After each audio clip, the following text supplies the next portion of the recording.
Syifa Nahanita. Absen. Fajar Ahmad. Kelompok 1. Kelompok 1.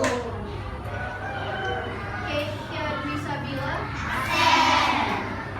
Putri Syahara.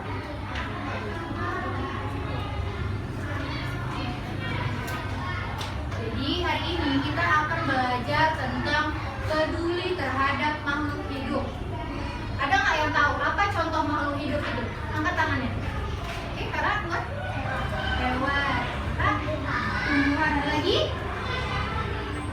manusia. Di sini ada gambar tentang makhluk hidup. Jadi dibagi per kelompok. Dibagi ya, yang ini kelompok 1, yang ini kelompok 2, dan yang ini kelompok 3.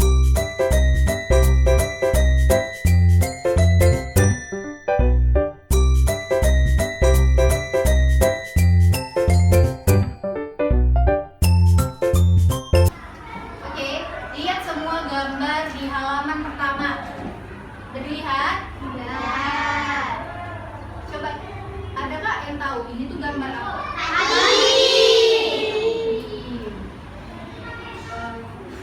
Lalu ada yang tahu contoh makhluk hidup tumbuhan tapi yang selain padi? Ada yang bisa nyebutkan? Jagung. Ya, jagung. Ada lagi? Yang sering kita konsumsi? Buah-buahan. Ya, buah-buahan. Contohnya? Anggur, apel, ya, sayur-sayuran juga bisa. Jadi ada banyak makhluk hidup yang dapat kita konsumsi, yaitu tumbuh-tumbuhan. Nah, jadi sekarang masing-masing pilih satu tumbuhan yang sering dikonsumsi di kehidupan sehari-hari. Boleh mangga, stroberi, anggur, terserah, pokoknya semua pilih. Udah pilih? Udah. Keluarkan semua buku tulis dan peralatan.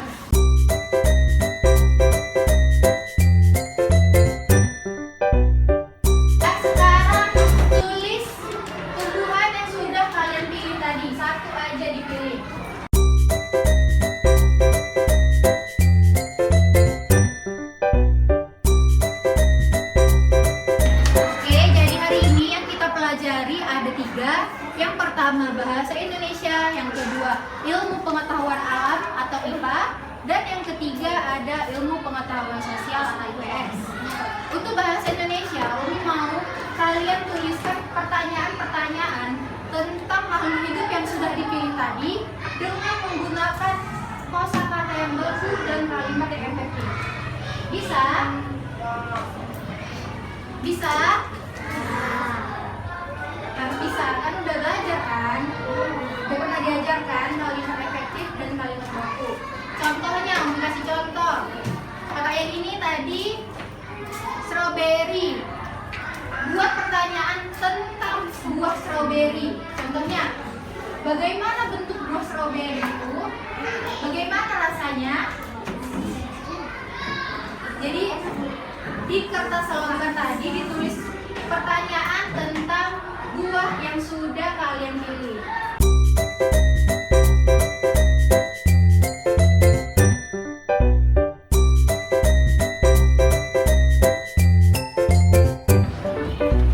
Udah semua ditulis pertanyaannya? Udah. Oke, sekarang pertanyaannya itu disimpan dulu. Ya, disimpan dulu. Sekarang kembali pada teks yang udah Umi bagikan tadi. Yang pertama, yang ada gambar padinya ini. Dilihat semua. Coba apa yang ini, baca teksnya. Semuanya disimak ya teksnya. Padi adalah tanaman yang sangat penting di Indonesia. Padi menghasilkan beras. Banyak penduduk Indonesia yang mengonsumsinya. Padi dapat tumbuh di daerah panas dengan curah hujan tinggi. Daerah utama penghasil padi adalah Jawa Barat. Jawa Timur, Jawa Tengah, Sulawesi Selatan, dan Sulawesi Utara. Karangan, Jawa Barat, dikenal sebagai lumbung padi nasional. Stop. Lanjut kakak. Lanjut bacanya. Pertumbuhan padi dibagi menjadi 3 tahap besar. Pertama-tama benih atau biji padi dimasukkan ke dalam karung boni dan direndam 1 malam di dalam air mengalir supaya perkecambahan benih terjadi bersamaan. Selanjutnya benih-benih ini ditanam di lahan sementara. Bibit yang telah siap dipindah tanamkan ke sawah. Biji atau benih tadi akan tumbuh berkecambah hingga muncul ke permukaan. Bakal akar dan tunas menonjol keluar, lalu batangnya memanjang. Stop. Lanjut. Ya, baca. Muncul permukaan batang Sampai mana? Petani juga mengairi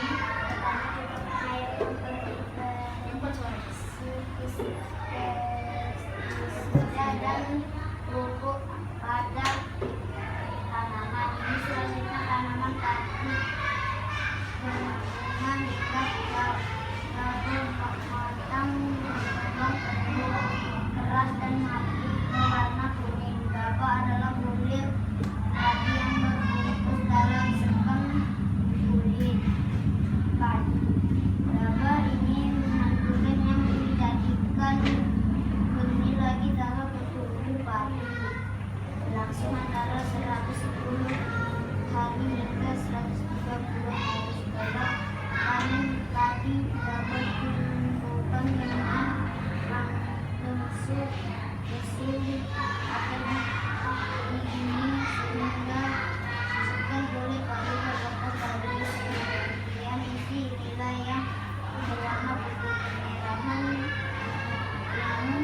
atau bahkan hitam, yaitu disebut beras. Oke, sampai sini dari bahasanya. Jadi bersama kelompoknya yang tadi dong bagi nih, kelompok 1, kelompok 2, kelompok 3, diskusikan tahap pertumbuhan padi. Tadi ada berapa tahapnya? Yang tadi udah dibaca ada berapa? Ada 3. Jadi satu kelompok tulis di satu kertas tahap pertumbuhan padi. Jadi kerjanya per kelompok ya. Jadi di sini kalian berdiskusi untuk menuliskan tahap pertumbuhan padi. Boleh dibuat kertasnya?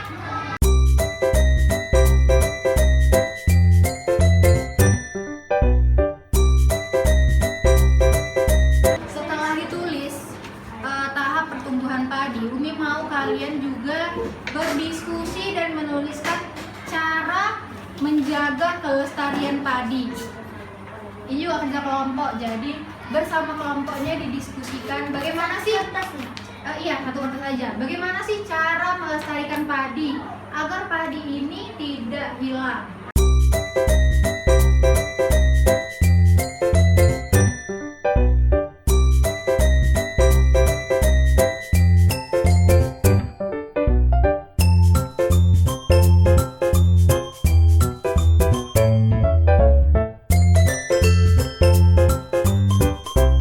Sudah siap semua? Pintar semuanya. Oke.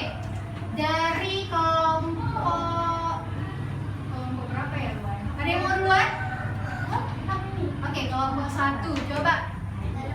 Tadi yang Umi suruh tulis 3 tahap pertumbuhan padi. Satu orang bacakan jawabannya.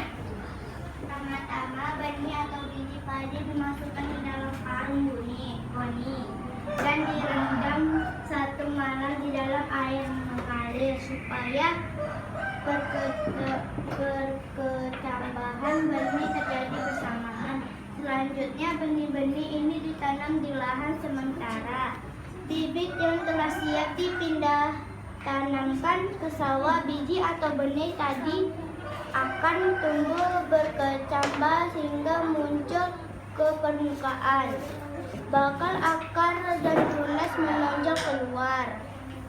Lalu batangnya memanjang. Petani juga mengairi, memberi pestisida dan pupuk pada tanaman ini. Selanjutnya tanaman padi berbunga hingga gabah matang, berkembang penuh, keras, dan berwarna kuning. Gabah adalah bulir padi yang terbungkus dalam sekam atau kulit keras, kulit padi. Gabah ini nantinya yang akan dijadikan benih lagi. Oke, bagus. Kelompok lain ada lagi yang membacakannya? Ya, boleh kakak.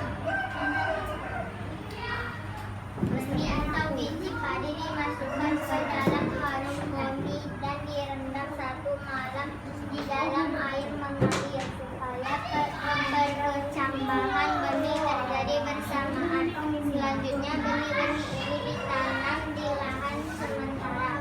Bibit yang telah siap dipindah-tanamkan ke sawah. Biji atau benih tadi akan tumbuh berkembang hingga muncul ke permukaan. Bakal akar dan tunas mengambil keluar, lalu batangnya memanjang. Petani juga mengairi, memberi pestisida dan pupuk pada tanaman ini. Selanjutnya tanaman padi berbunga hingga gabah matang, berkembangan penuh keras dan berwarna kuning. Gabah adalah bulir padi yang terbungkus dalam sekam atau kulit padi. Gabah ini nantinya yang akan dijadikan benih lagi. Tahap pertumbuhan padi. Nah, sekarang Umi tanya, padi ini penting nggak buat kehidupan kita sehari-hari? Penting. Apa sih pentingnya padi ini? Ada yang tahu? Ada yang mau jawab? Padi kalau sudah diolah dia akan berubah menjadi apa? Beras. Beras kalau dimasak di rumah akan menjadi nasi. Nasi itu kalau misalnya hilang, apa yang akan terjadi sama kita? Nggak bisa makan. Jadi apa? Kelaparan. Jadi apa? Jadi sangat penting kan kalau ini tuh dilestarikan. Makanya kita harus melaksanakan upaya-upaya pelestarian padi. Tadi udah Umi suruh berdiskusi dengan temannya. Siapa yang mau baca? Yang sudah didiskusikan tadi, kelompok 2 tadi kan belum? 1. Menjaga bibit agar dapat ditanam kembali. 2. Menjaga lahan pertanian. Jangan sampai lahan digunakan untuk kebutuhan lainnya, misalnya dijadikan untuk mendirikan bangunan. 3. Menjaga kebersihan lingkungan sekitar. Sampah akan menyebabkan banjir. Apabila terjadi banjir, maka tanaman padi tidak akan tumbuh. 4. Saluran air dijaga agar tetap mengalir. 5. Penggunaan beras yang tidak berlebihan. Oke, bagus. Nah, kalau kita tidak melaksanakan 5 upaya tadi yang sudah Kak bacain ya, tidak melaksanakan 5 upaya, itu akan menjadi sebuah permasalahan yang disebut masalah keseimbangan lingkungan. Nah, jadi ada berbagai aktivitas yang dapat merusak keseimbangan lingkungan. Contohnya, penebangan pohon secara liar. Bagus apa enggak penebangan pohon itu? Yang kedua, menangkap ikan dengan bom. Bagus apa tidak? Lalu selanjutnya, membuang sampah sembarangan. Bagus atau tidak? Kalau membuang sampah sembarangan akan terjadi apa? Banjir. Kalau terjadi banjir berarti keseimbangan lingkungan kita telah rusak. Lalu perburuan hewan liar. Bagus apa tidak? Nah, bagus. Kalau ada pemburu, semua hewan-hewan itu ditangkap sama dia, dibunuh. Jadi hewan itu tidak bisa berkembang biak. Jadi kalau dia tidak bisa berkembang biak, maka hewan itu akan punah. Dan itu juga menghilangkan keseimbangan lingkungan. Oke, setelah kita belajar tentang cara melestarikan padi, Umi mau kalian tulis lagi di kertas yang tadi bagaimana pertanyaan tentang cara pelestarian buah-buah yang sudah kalian pilih tadi. Contohnya, kakak tadi buahnya apa?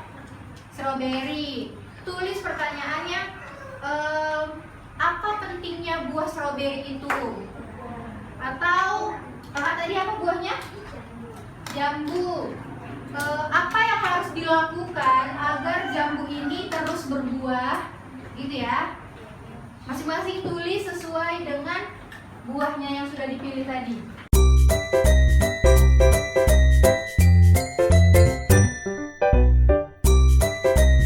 Kalau udah disimpan lagi pertanyaannya, nanti kita juga akan menuliskan pertanyaan lagi.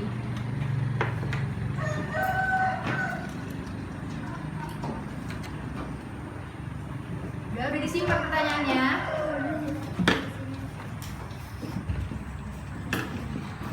Nah, sekarang lihat halaman kedua dari teks yang sudah dibagi tadi. Halaman keduanya. Sudah dilihat. Di sini ada 3 gambar. Ada nggak yang tahu itu gambar apa?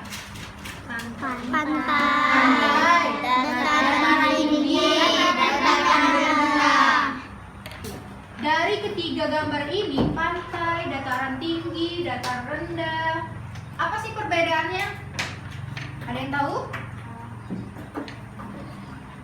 Kalau pantai, di pantai itu ada apa?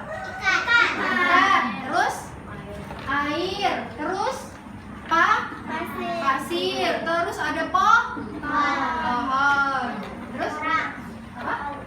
Kerang, kapal, ya benar. Kalau di dataran tinggi, contohnya itu di Brastagi, gunung, ya bukit, benar. Lalu dataran rendah, apa? Padi itu tumbuhnya di Dataran rendah. ya ini apa nama tempatnya?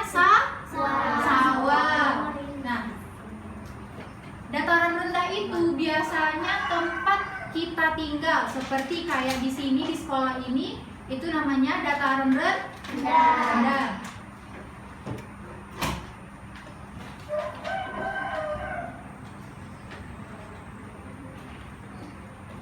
Sekarang keluarkan lagi kertas pertanyaannya.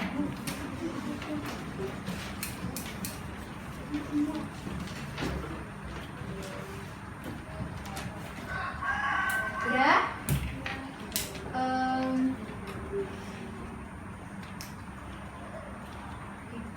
Sekarang kalian tulis hal-hal apa saja yang ingin kalian ketahui dari ketiga tempat tadi, dari pantai, dari dataran tinggi, atau dataran rendah. Tulis contohnya yang kalian ingin ketahui itu apa? Misalnya ada apa saja yang ada di pantai. Itu tulis pertanyaan aja, nggak perlu dijawab. Tulis aja pertanyaannya.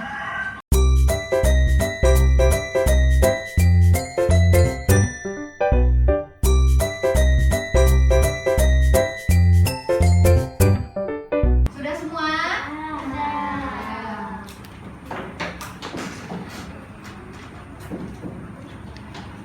Nah, bersama teman sekelompoknya, ini kan ada 4 orang, berarti bagi 2 ini, ya, kedua berpasang-pasangan, kakak berdua, kakak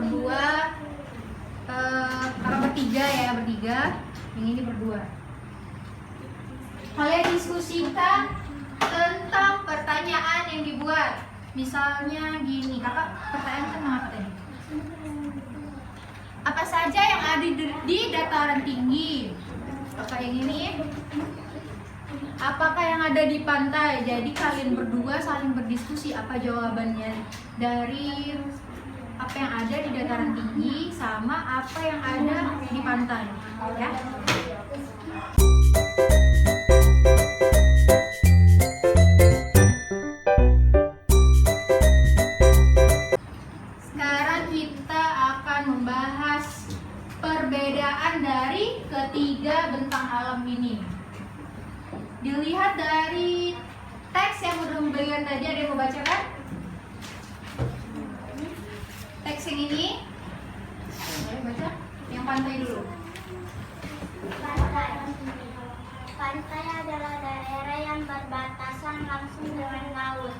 Pantai ada yang landai dan ada pula yang terjal.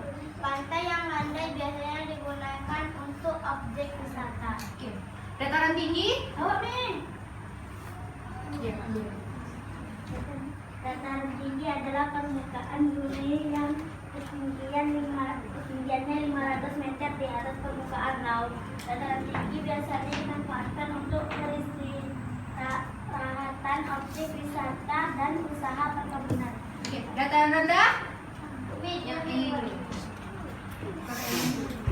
Dataran rendah adalah permukaan bumi yang datar dengan ketinggian kurang dari 200 meter dari atas permukaan laut. Pada umumnya dataran rendah berada di sekitar pesisir pantai.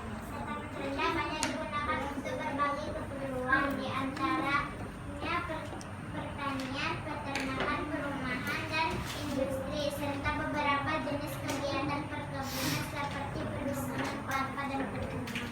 Ya. Oke. Kita sambungkan dengan pelajaran yang pertama tadi, yaitu makhluk hidup. Tadi kan kita belajar tentang tumbuh-tumbuhan kan. Nah, misalnya di dataran tinggi biasanya itu di Brastagi, tumbuhan apa saja kah yang ada di sana? Ada yang tahu? Strawberry. Lalu sama jawabannya. Strawberry. Yang lain ada yang tahu? Di dataran apa? Di dataran tinggi ada buah apa saja biasanya? Apel, strawberry, terus? Durian nggak ada dataran tinggi. Kopi, terus? Teh, iya pinter. Oke, lanjut. Di dataran rendah. Apel tadi di dataran tinggi. Ya. Terus tadi yang buah naga, mama. Kelapa. Terus tadi yang kita pelajari di awal? Anggur, jeruk. Anggur tadi di biji. Jagung itu di dataran tinggi. Jagung biji, jeruk. Ya. Baru tadi apa namanya? Padi. Jeruk. Iya, kelapa. Oke.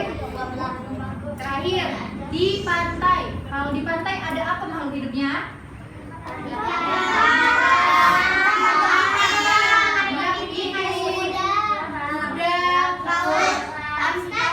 Lobster. Terus yang warna hijau, apa namanya? Iya, yang rumput laut, siput, ya, terus dan garam laut. Dan setelah tadi kita belajar tentang karakteristik 3 bentang alam yang ada di Indonesia, sekarang Umi mau kalian tulis lagi di kertas pertanyaan tentang karakteristik bentang alam tempat buah-buahan yang sudah kalian pilih tadi tumbuh.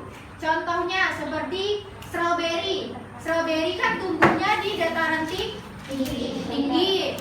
Apa karakteristiknya? Contohnya, dataran tinggi itu jaraknya 500 meter dari laut. Tuh, kalau ada yang milih tumbuhan yang di dataran rendah, tulis juga ciri-cirinya. Seperti 200 meter dari laut itu contoh karakteristiknya. Oke, sekarang masing-masing tulis di kertasnya ya.